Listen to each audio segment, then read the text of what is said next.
Members, and welcome live 22:04 hours on 9/14/2014. This is your captain speaking, and it's time for the Molotov Cocktail Hour here on the GGR.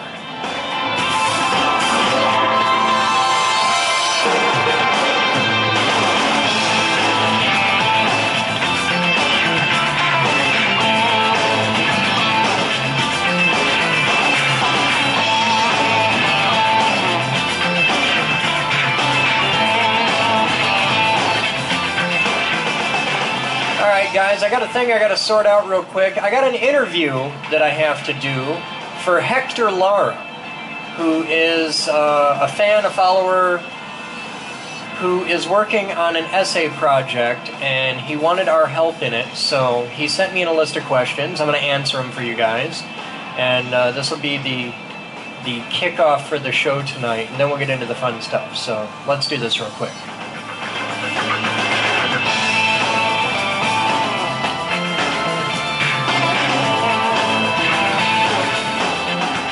Alright. First section is that the guy asked a lot of questions. So here, we'll go through these one by one. First section is the beginning. College, where it all began. Tell me how the group came to be. The group came to be through a bunch of my weirdo friends and I got together, and we like to build things, and we like to show off weird science-y things, because we were nerds and this is what we did. And it came out of that. That's how it all started. Eventually we decided to do it in a serious way and build a company out of it, and moved to Grand Rapids and started there. Second question, first lab, with who and where? Oh god, there were 23 people in the first lab. I don't remember all the names, and I wouldn't name them off if I did. But a lot of the guys from college and some friends of friends started from there. The first lab was at 344 Ionia Southwest, Grand Rapids, Michigan, 49503. The building isn't even there anymore. The building was torn down in late 99, early 2000. I think Christmas 99 the building came down, and there's condos there now. How was the lab shut down? What happened to it?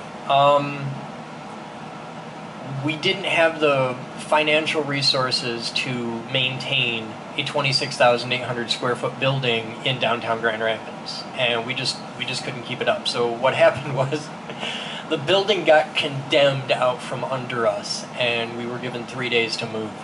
So yeah, a guy that I trusted a lot was supposed to secure our initial venture capital, and he screwed up, got in a lot of trouble, and because of that he lost his shot, and that was our shot, so we got screwed. What happened to the other guys? How many of the original people are left? A couple. Jesse Palman is still around, and he was a member from like the beginning, and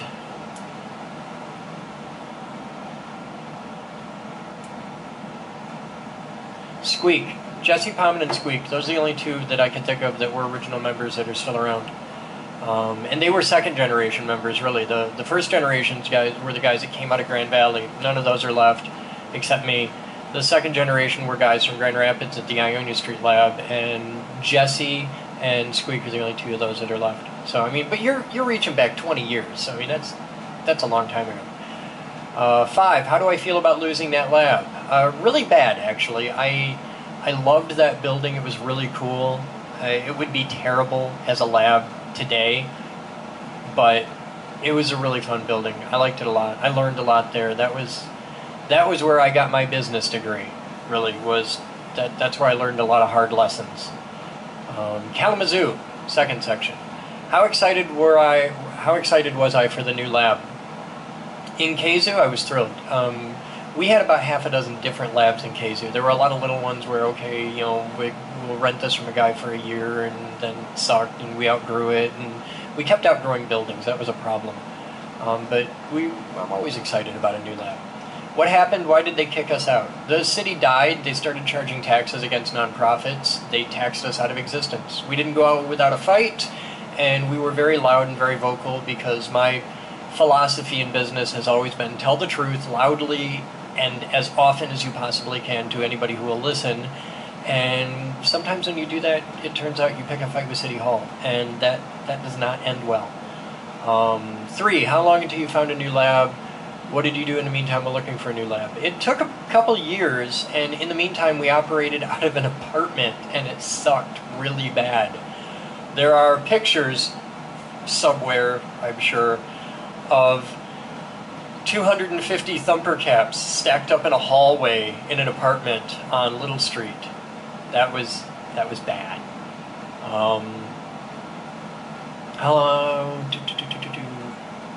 How did I feel about losing that lab? It sucked. It sucked really bad. I was really angry. I still hate the city of Kalamazoo with a passion of 1,000 suns, but really it's the best thing that ever happened to us, because it brought us back to Grand Rapids. It brought me back to my hometown, and I'm home, and I'm happy to be home.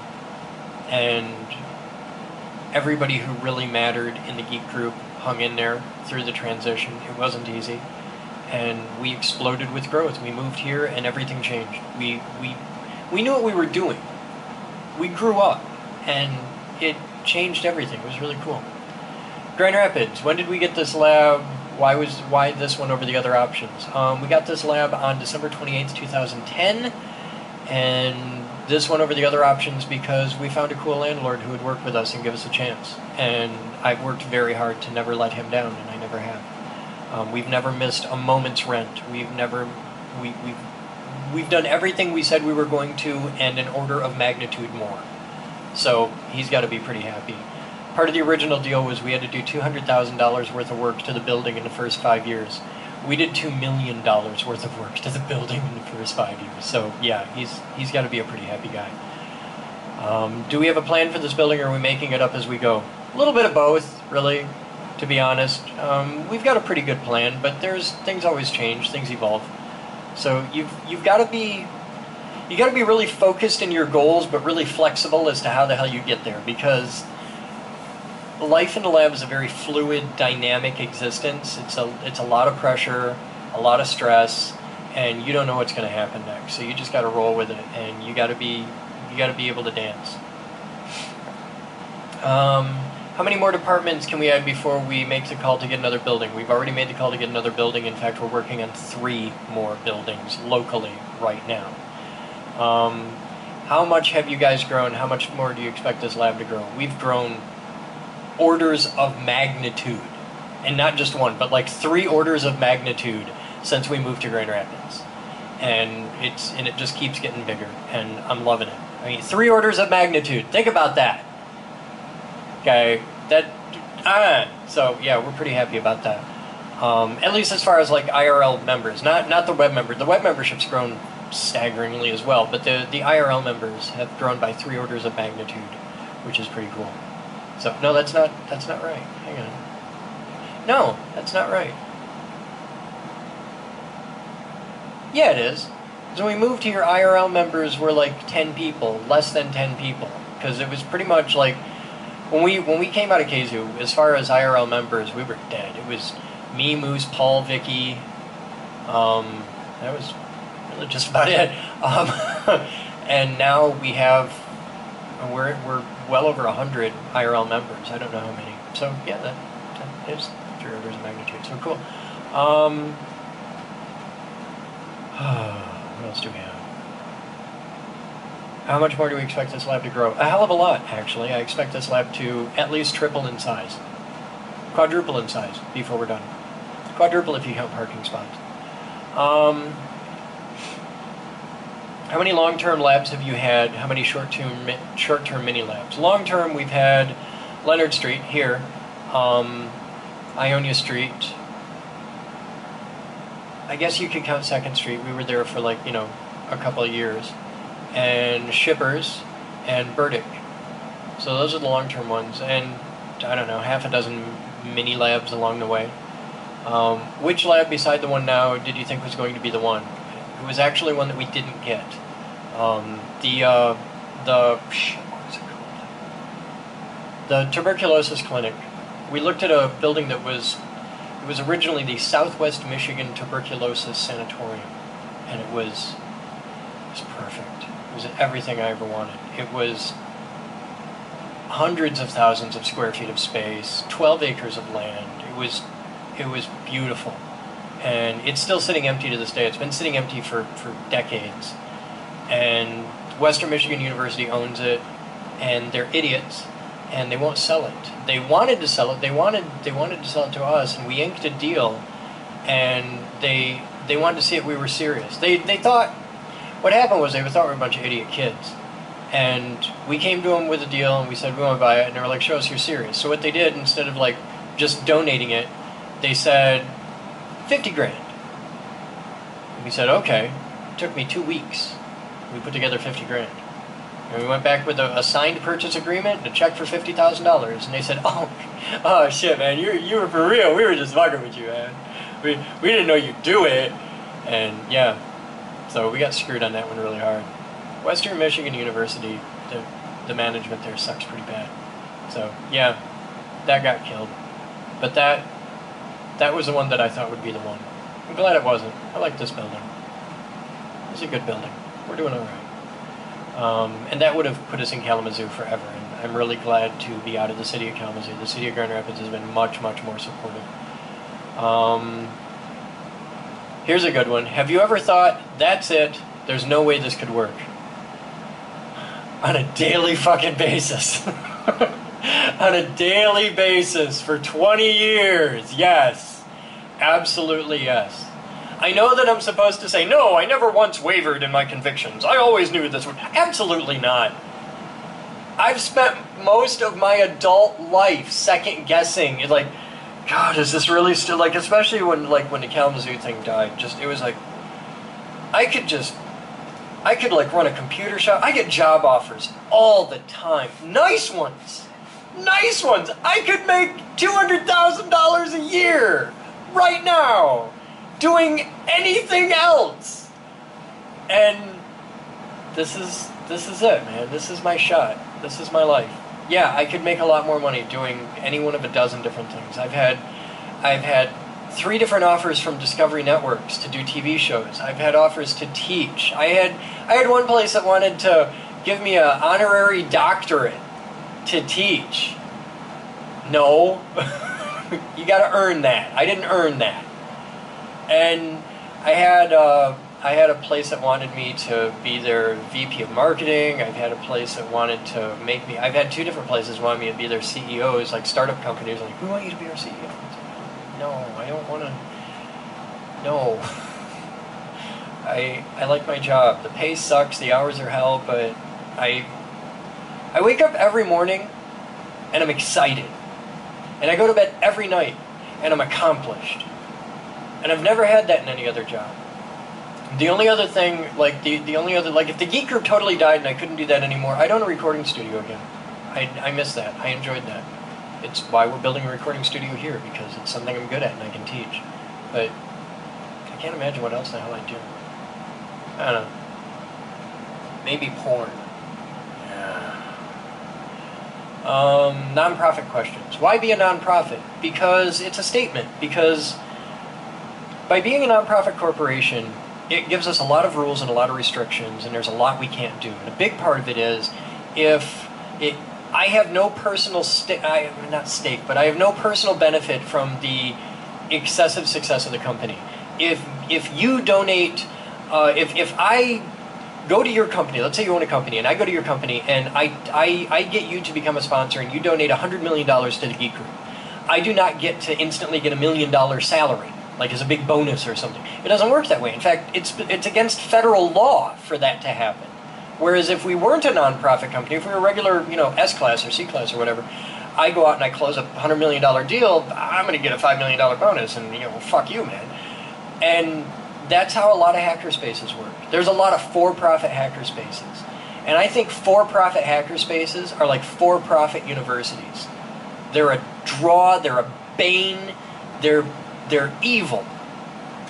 You should not have for-profit education. That's not what it's about. It's not about making money.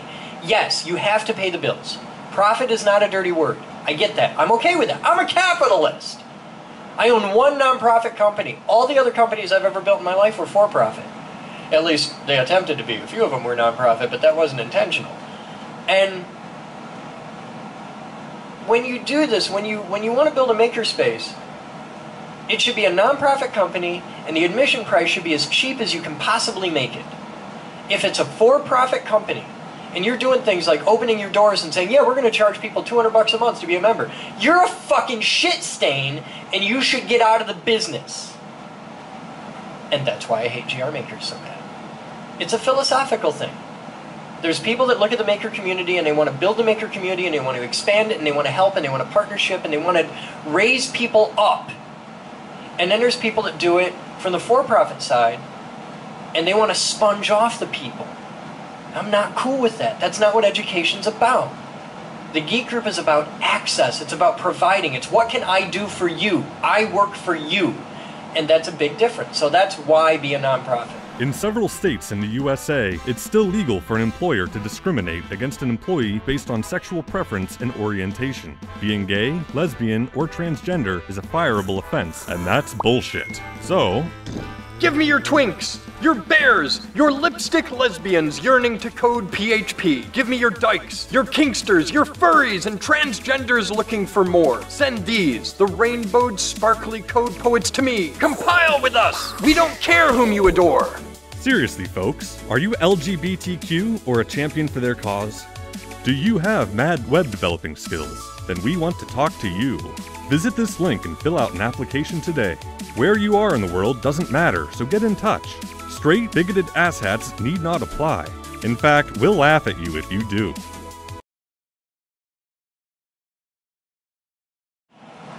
What are some specific challenges did you guys had to face because you were a nonprofit? Well, English was one of them. Reading the viewer mail is specific difficulty for me some days because you can't even, okay? I don't know if you can odd or not, but you can't even. Specific challenges by being a nonprofit are you have to rely a lot on sponsorships and donations, and that's a bitch. I suck at fundraising. I suck at it. If you want to build an ion laser, if you want to build a Tesla coil, if you want to remodel a building, if you want to know anything you ever dreamed of about how to epoxy a floor, I am your puppy. I can do that. Fundraising, I suck at it. You know how you can tell? We got a fundraiser going on right now. It's for the main power feed for the high voltage lab. It's for a 200 amp, 3-phase, 600 volt class, outdoor rated electrical fuse disconnect. It's an $800 fundraiser. This is the main power feed for the entire high voltage lab. It is a major high profile thing. It's a super sexy thing because everybody wants us to build Tesla coils and do high voltage. You know how much that fundraiser's raised so far? And it's been up for days. You know how much that fundraiser's raised? $10! $10! On an $800 fundraiser. That's how much I suck at fundraising. So, yeah, the biggest challenge is money. Money's a bitch. So, yeah. Tell you a little bit more about the chapters. Chapters are anywhere on Earth where somebody can get 10 or 12 guys getting together once a week, you know, saying, hey, we want to build our own Geek Group chapter. You do that. You get a dozen guys meeting once a week. We'll help you build a chapter. And that's something that we've been working on a lot this year. We're developing a chapter handbook. We're establishing rules and policies and all this to be able to help people make chapters. It's a whole thing. So I want to build a Geek Group chapter, just like the Girl Scouts. You know, they're separate, but they're not. They all fly under the umbrella of the Geek Group. They're all nonprofit. I won't let anybody build a for-profit chapter because it goes against our core values. But it's a way to spread the mission and the values and the access and the tools and the resources of the Geek Group. It's how can we help you do this? And there's a lot to that. It's Boxy is a big part of it. It's everything. We're designing the Geek Group to be the open source makerspace where we can port this out to anybody who wants to build one. If you want to build a Geek Group in your town, I want to help you do it. So that's chapters. Did you ever think there will be a time when you'll no longer be able to qualify as a nonprofit? Building is paid for, membership fees cover more of the maintenance costs. No, we'll always be a nonprofit. I have no desire to ever become a for-profit. The only fundamental core value thing that really is going to change is, for 20 years, we've always been big on being a, we are not an accredited degree-granting institution of higher education. That's going to change. Yeah, think about that. Geek group degrees and diplomas. That can happen. That's really the only core value thing that we've ever looked at changing, and we're going down that road, and that's going to be huge. It's going to be a big deal. You mentioned before that the dream of the Geek Group headquarters would be a massive college campus-like area. Have you put any thought into where you would build something like this? Yes, I have. It's going to be here in Grand Rapids. The only other place, it's going to be in Southwest Michigan, probably here in Grand Rapids, and it's going to be called Avalon. And now when you see all the fundraiser stuff at the end of every Geek Group video where we say, in our dreams of Avalon, Avalon is the main campus. But yeah, it's going to be in Southwest Michigan. This is home. I like it here. 4 seasons, good people. Southwest Michigan has been, and always will be the world headquarters of the Geek Group. It's a good place to be. So, there you go. There's your questions. I'm happy to help, and I wish you all the best of luck on your project. So, there you go. And that is today's Captain's Blog. You guys have fun. I'm Chris Boden, and we'll see you next time.